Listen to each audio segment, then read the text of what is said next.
Welcome. I've been expecting you. Are you ready to face your worst sewing fears? Hi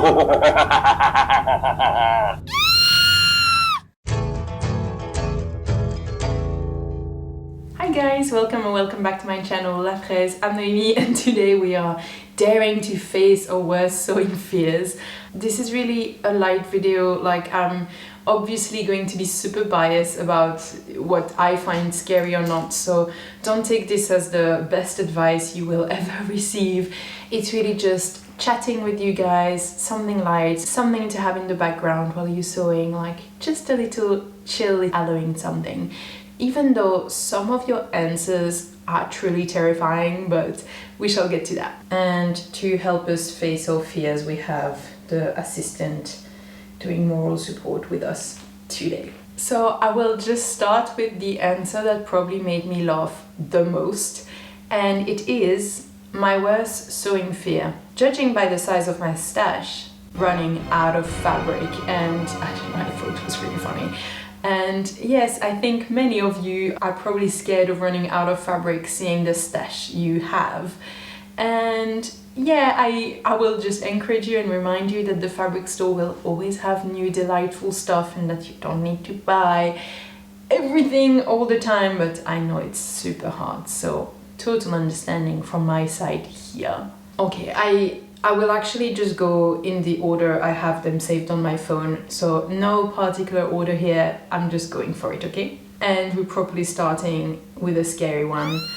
My biggest fear about sewing was always trying to use the Coverstitch on an overlocker I used to have. So the Coverstitch is the type of stitch you see typically on the hem of t-shirts that are ready to wear. I could never set the machine up properly, whatever I tried. I used to break out in a sweat whenever I needed to use this stitch. And Fee, honestly, I cannot bust this fear for you. I am as scared as you are from using a Coverstitch machine or a Coverstitch stitch on an overlocker, honestly. If someone is really brave in the comment and feel like giving you a pep talk, go ahead, but I will just hide probably behind you because I'm also very scared of this. So sorry, absolutely no support for you here. I think it's very scary, and Coverstitch are definitely Halloween appropriate.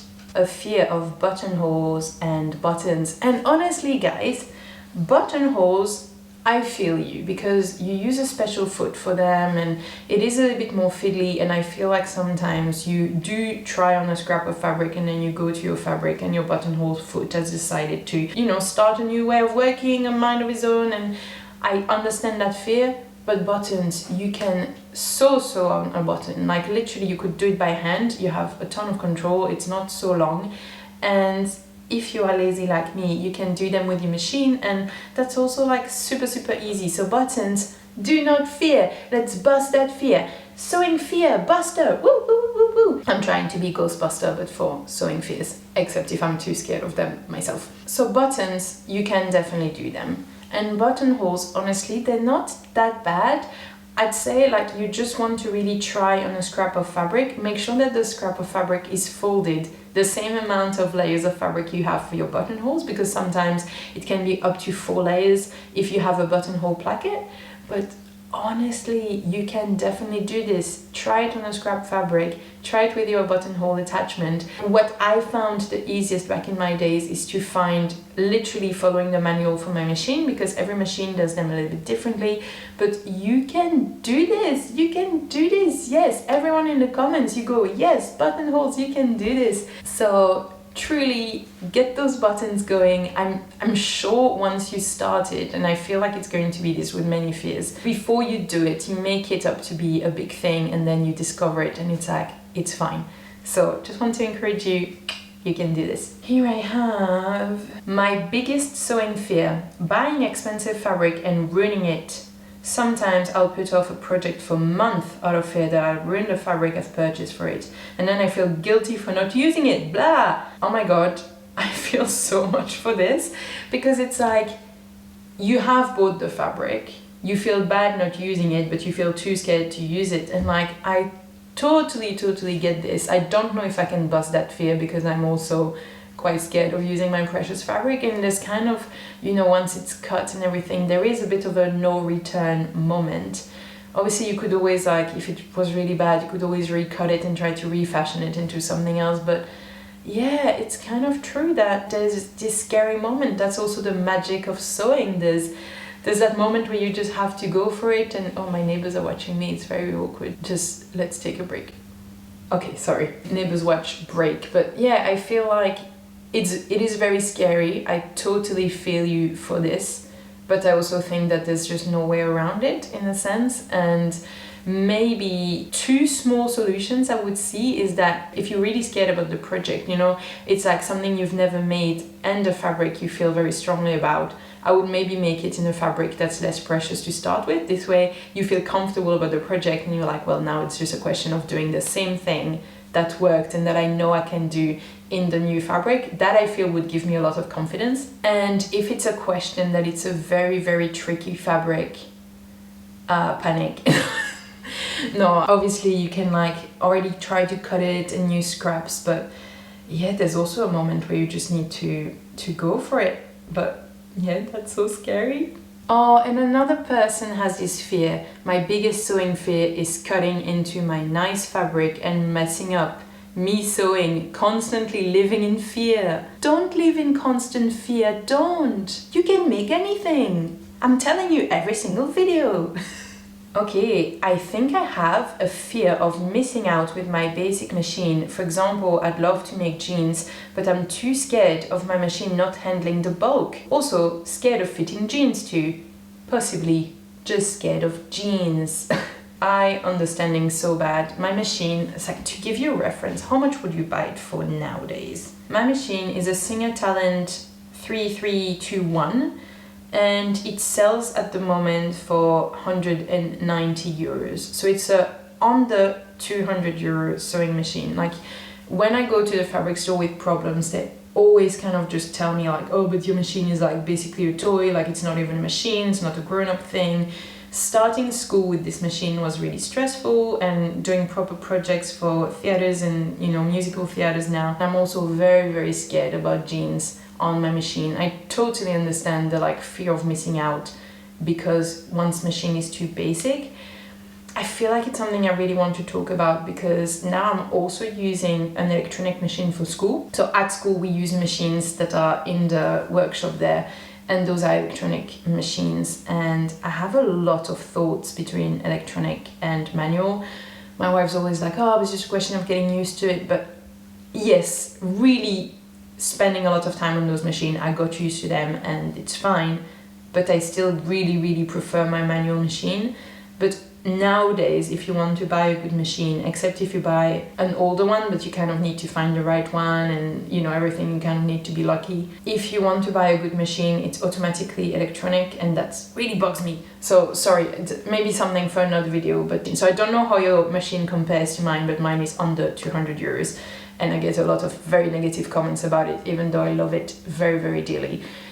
So I can't really bust your fear because honestly, it's a fear I have very, very strongly too. The only thing I can say is that so far, my machine has done everything I have thrown at it. Like, it has followed me through all of my projects, but I have not made jeans, and I'm also very scared of jeans. I mean, I have not made them basically for the same reasons as you. So I don't know if I can say anything helpful. I'm very sorry. Basic machine fears, that's understandable. And actually, jeans I'm also very scared of.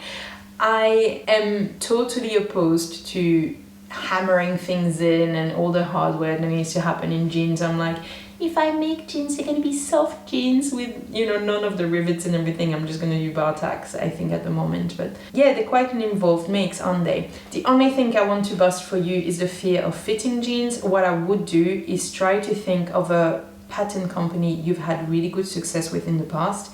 For example, like I always blabber on about Helen's Closet, but it's just because they fit me quite well. And so I have actually bought their Brooks jeans pattern, have not made it yet. But I'm thinking if I have to start with jeans, I really want to start with a company that I know fits my shape pretty well right off the gate, because otherwise, you know, you're already stressed about using a company you maybe don't know or anything. So I feel like find a company you already feeling comfortable with, you know that they match your shape, which I think is an important part, and then you go with them. Ultimately, I believe that you and I can make anything. Like, I really believe it. I understand the fear of small machine, big fabrics like jeans. I believe all machines are able to do it, and fitting jeans, you just take it one step at a time, one wrinkle at a time. If you think about what you buy as ready to wear, does it fit well? No, it fits terribly. So actually anything you're gonna make, even if you make like one adjustment, every time you make a new pair of jeans, you adjust one thing so that it gets progressively better. It's going to be a million times better than ready to wear. Like, ready to wear is just so bad. Like, that's going to be my answer to every like sewing, like fitting fit type of things. Ready to wear is so bad, and we've accepted that for years. So, you're definitely going to be better than that. Okay, I don't know if this was a good answer or not. I feel a bit self-conscious about maybe not being as helpful as I hope to be. But I told you, it's just a little chatty one. Guys, you are all scared of this. Very structured pants, like well-fitted jeans. Okay, another one actually, modifying pants fits. I feel like if you're scared of pants, so you start by just making a pair. Like, I started with the white leg pants from Peppermint magazine. They were free, they felt like an easy make, and like a good introduction. Like, at least for me, they were a really good introduction into pants, like hard pants that have a zipper fly. And the zipper fly instruction was really, really good according to me. One thing is that they put the zipper fly on the men's side, so I have actually flipped the whole instructions to make it the right way for me. And that, honestly, if you're not feeling confident, I would say that might be too much, because if you're already following zipper fly instructions for the very first time in your life, maybe you don't want to also flip everything. But all that to say, start with a pattern that you think is going to be a good start for you. Like, just make a toile, like just make it in like a cheaper fabric that you don't really mind if it works or it doesn't work. You could always like recoup the button and the zipper fly as well if it ended up not really working.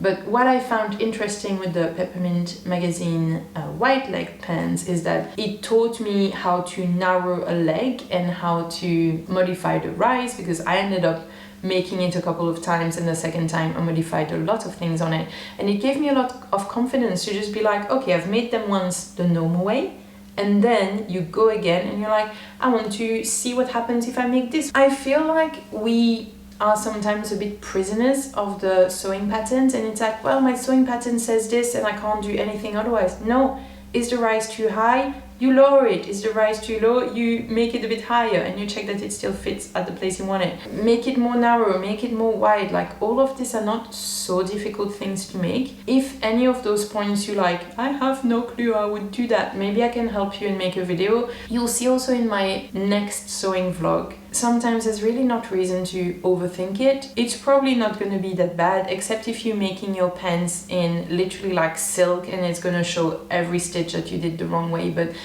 for example, if you make pants in corduroy or like something a bit thicker, it's super forgiving. So start with an easy base, learn a little bit, get more comfortable, and then you build up on this, one thing at a time, one modification at a time, and you'll see it's not so scary. You can definitely do it. You can make anything. How many times am I going to say this in this video? I think it's a good time to remind you that I have a notebook that tells you that you can make anything. If you need to be reminded often that you can make anything, maybe get yourself a little notebook or a sticker that you can put on your sewing machine to tell yourself that you can make anything, and I truly believe in you. Okay guys, you are very scared of pants because the next one is zipper flies, and honestly I totally understand you, and I used to, that's the way I deal with my fears. I pretend it's something I'm just not interested in sewing. I'm like, oh, I don't want to sew pants, I'm really happy buying my pants, and then at some point I'm like, I do want to sew pants, and I started with elastic waisted pants like everyone does, I think,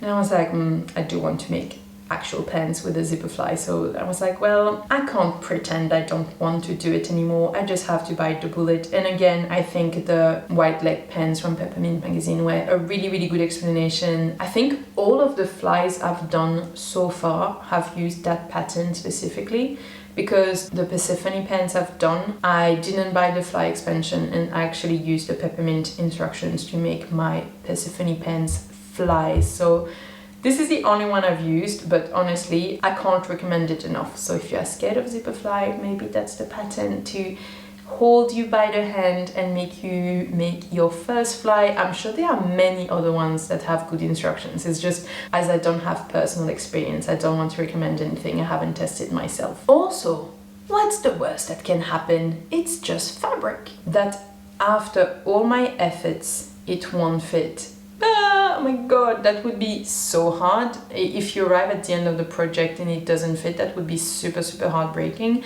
But at the same time, first you start with, measuring yourself and checking against the size chart and making sure that you are using the right size for you. And then I tend to try things on as I go during the process. So if you have anything cut on the bias, be really careful not to stretch them out while you try them. Same with pants, be very careful with your waistline before you finished everything properly with the belt.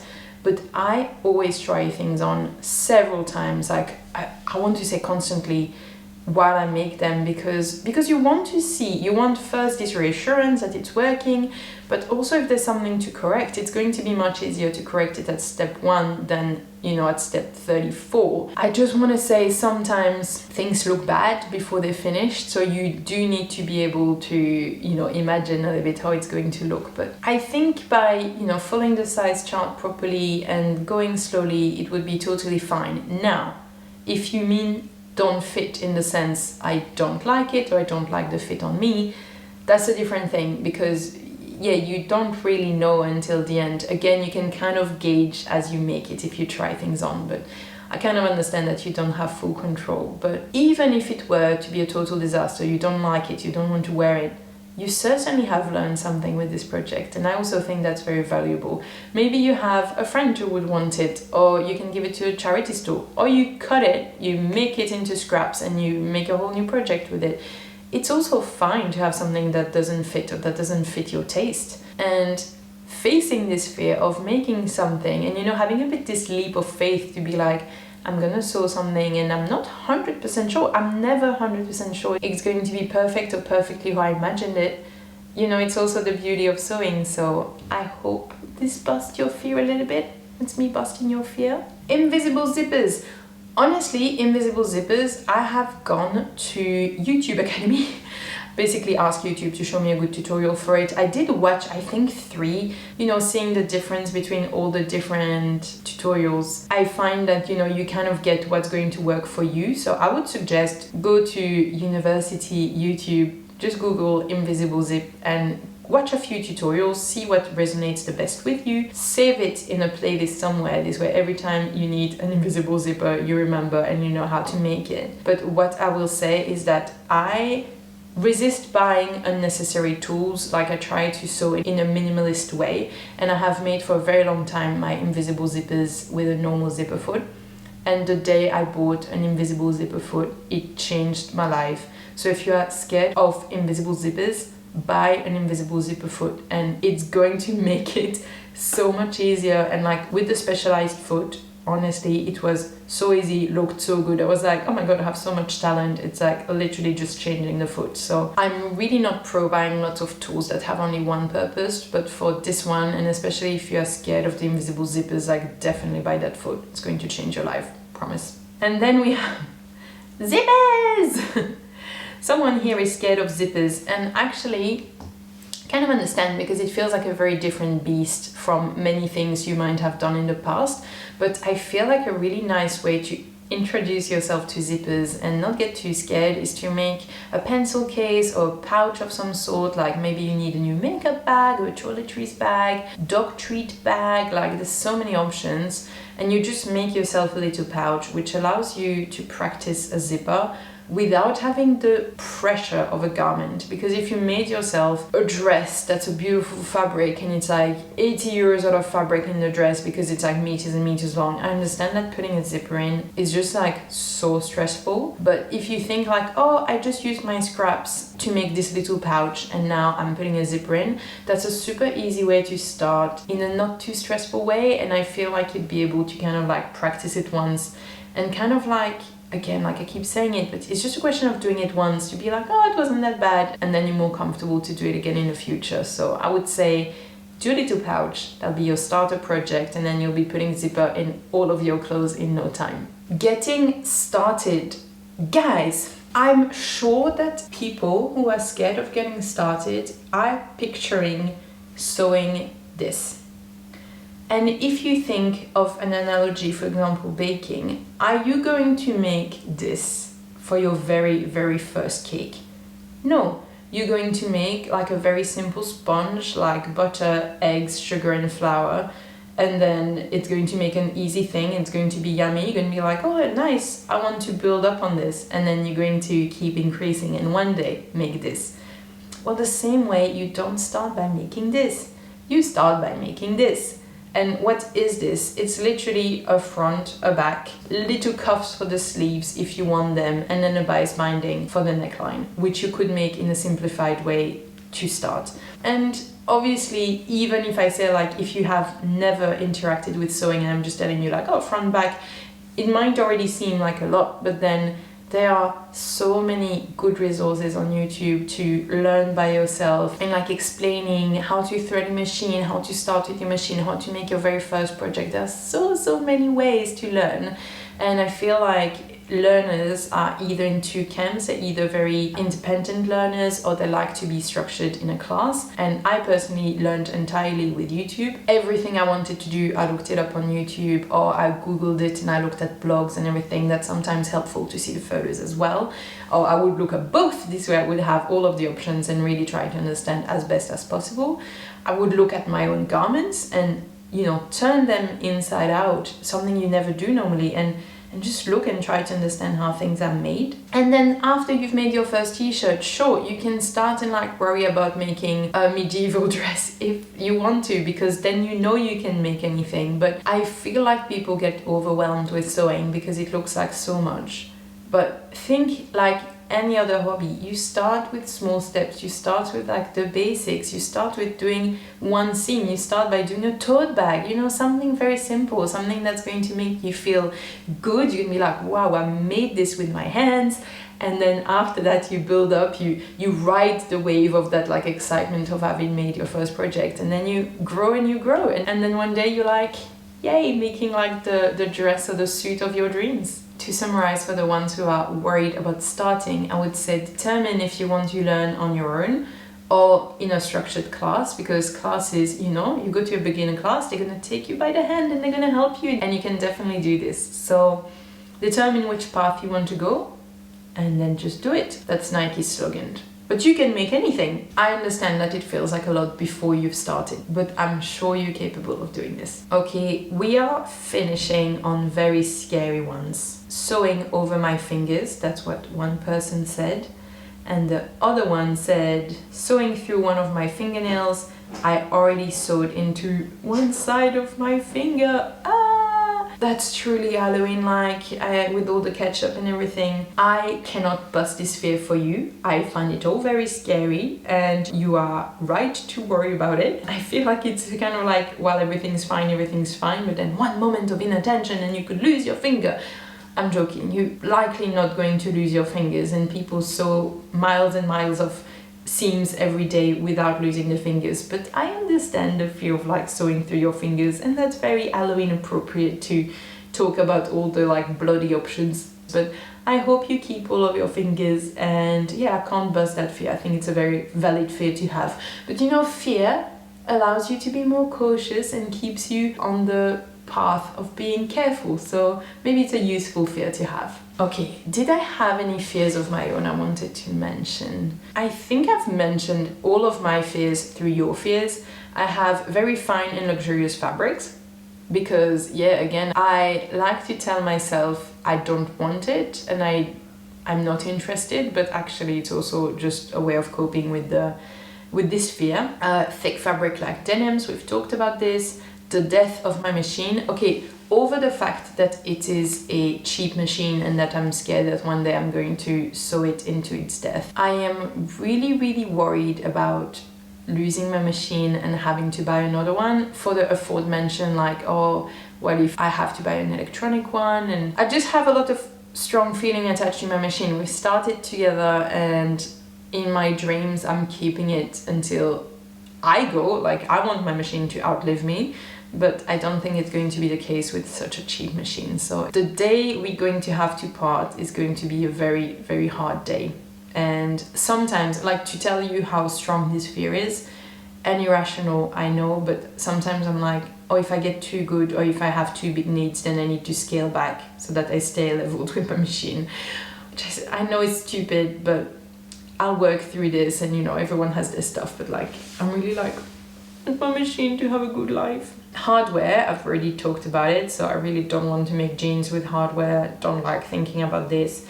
And making bras, I'm also like, I can't really tell if I'm no longer interested in making them or if I'm just too scared. I'm still determined on finishing the kits I have bought for not wasting them, and also just being proud of myself I've done it, but I'm struggling to make myself do it. And please let me know what you thought about this in the comments. I'm actually really curious to know if there were any sewing fears that I could not bust, but that you have some reassuring words of advice for. I'm sure that would be interesting for everyone to read. So if you have any reassurance for something, even if I already busted the fear, but mostly if it's something I'm also scared of and I couldn't bust it, please bust some fears in the comments, and let's not all be scared together for Halloween. We can do this, we're not scared. Okay, and that's it for this Halloween video. I hope you enjoyed it. I would like to thank really immensely, I don't know if it's Katie or Kathy, so in whatever pronunciation of your name, I'm sure you'll recognize yourself. Thank you so much for buying coffee for basically the whole table. It really means a lot. It's always very nice to read the messages that go along with it. And yeah, thank you so much for the coffee and the support in general. I kind of am lost for words for how to express how much it means to me, like not just obviously financially, it's nice to get the coffee, but it's also just makes me feel like this is valuable for you guys. It truly means a ton. Kathy, I hope that my gratefulness comes across to you, and thank you so much for this coffee. And thank you so much for watching the video. If you liked it, don't hesitate to give me a like and subscribe if you're not subscribed yet. And I'll see you in the next one for a less scary video. Don't forget that you can make anything. Bye!